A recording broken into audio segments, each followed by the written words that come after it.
Now let's talk about tactical from a management point of view, because especially if you have people that you manage as a part of your ministry responsibilities, or the people that you're coaching, that you have people that you're managing, then you need to be somewhat aware of best management practices. I'm going to give you just a few right now. I'm not going to go into it. There's more in your notes, and you can get a lot of it all over the place. But I would encourage you to get a lot of it, especially if you're managing several people. First consideration as a manager is who do you select to work for you? This is done incredibly poorly, not just in the church, but across the organizational world, that people are not clear about how best to select people. One reason is because what I find over and over again is people aren't real clear on what the specific responsibilities of the job that they're being hired into. So in other words, let's take youth director. Everybody thinks they know what a youth director does. I did that kind of work over 40 years ago. And in fact, most people don't know what a youth director is supposed to do. I mean, do they hang around with kids and drink Cokes with 15-year-olds all afternoon? Or do they play video games? Or, what do they actually do? If you don't know what they actually do, then how are you going to hire somebody who would actually fit that description? What description are you fitting? Somebody who's kind of cute or handsome or has a nice car or plays the guitar? Are those important responsibilities for this person or not? Hopefully they have relational skills. But knowing specifically what you're hiring into becomes very, very important. And then secondly, being able to set clear expectations with that person becomes very, very important. But the only way you can set clear expectations with a person is if you know clearly what you expect them to do. So within the church world, something that's extremely sloppy and something that really needs to clear up is this whole idea of performance, job description, what is it that you expect me to do? Then to hold the person accountable to what you have expected them to do around specific criteria, like a youth director. What specifically do you want him or her to do? And then how do you hold them accountable to those particular things? What happens with performance evaluations often has become so subjective that they're worthless. Why? Because there's not specific criteria there. But if I can say to the youth director, I expect you to do this and this and this and this and this, all of which, those criteria that I'm telling you, should have been there long before you even started selecting people, because how can you select somebody intelligently if you don't know what they want them to do? So, as a manager, you really need to be clear on what you want people to do so that you can select people clearly according to that. Now, what are the people that you need? Let's go back to some of the things we've already talked about.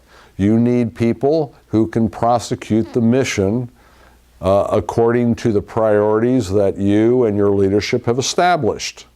Okay, so if we have decided that college ministry is a real priority for your church, okay, then you know that you're going to probably need to select personnel for that. But what do you expect them to do? Is it to hang around the university? Is it to teach over there? Is it to run sports camps there? What is it specifically? Once you get a sense of specifically what that means, not that you can be, especially if it's a new ministry, not that you can have it totally defined, but certainly get some criteria going so that as you start selecting people who will prosecute that particular ministry, you can select somebody that makes sense who could actually fulfill it. And then when it comes to actually evaluating that person, you can have specific evaluation to say, okay, here's one piece of criteria that we really expect you to do well. And I'm going to, every 6 months, I'm going to have you evaluate yourself, and I'm going to evaluate you according to this criteria as to what we expect from you. That's done extremely poorly.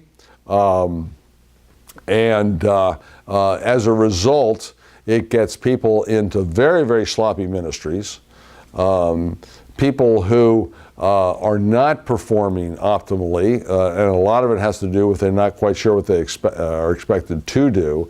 And then again, you get a congregation looking at this and seeing people acting sloppy in their positions, and pretty soon you got a real problem on your hand, because now people know that the youth director basically gets up and shows up, at 11 o'clock in the morning and leaves at 2. And nobody knows where he is or what he's doing or if he's doing anything, that's worthwhile or ministry driven. And that becomes more and more of a problem. So this is all, remember we're talking about now, we're talking about the tactical world. And we're talking about best practices. It is, though, the realm of authority. And authority always has to do with what you are authorized to do. Okay? You as a minister are authorized to do certain responsibilities. You as a bishop are authorized to do certain responsibilities. You as a youth director are authorized to do certain responsibilities. Okay? That's what we call this whole realm of authority, and where people reside in that authority, and where they reside in the pecking order of an organization, where they are on the org chart, who they report to, how often they report to that person, those kinds of things. Now again, all these things I find very, very sloppy in the church world, starting with job descriptions. People don't tend to know exactly what's expected of them. Then it gets into performance evaluations, which tend to be subjective if they exist at all. They usually happen very irregularly, once a year, every 2 years, whenever, as opposed to every 6 months. And one reason they don't happen very often is because people don't know what's expected. And even what I'm supposed to do in a performance evaluation, because I've never lined out what are the particular tasks that I am going to hold you accountable to. So those things go by the board. And pretty soon the whole authority, the whole tactical world becomes somewhat confused for people. So that's something I want you to think about as you consider this, this realm of this leadership triangle. The tactical area is the authority area. Okay, it is the clearest area in some ways, although a lot of people don't run it very clearly, but it is the clearest in the sense of lines of authority. Let's talk though about the strategic area. Okay, the strategic area is the area where the leader becomes the synthesizer, if you will. Strategy, by the way, is future-oriented, so you're looking into the future to determine what are the possibilities out there. It's really good for people on the Myers-Briggs who are Ns, who can think a lot about possibilities, and they tend to exist the best in this particular arena. And the tone of this thing is very much a vision casting kind of a tone, where I'm looking into the future, trying to figure out what should be the focus of our organization. Once I know the focus as to where I'm going, then I can move in that direction in a particular way. And again, as opposed to the tactical, which is present, the strategic is very future oriented. Okay, it's very, very much looking at to where we are going. Okay, now let me, before I get into transformation, because I want to talk about this at length.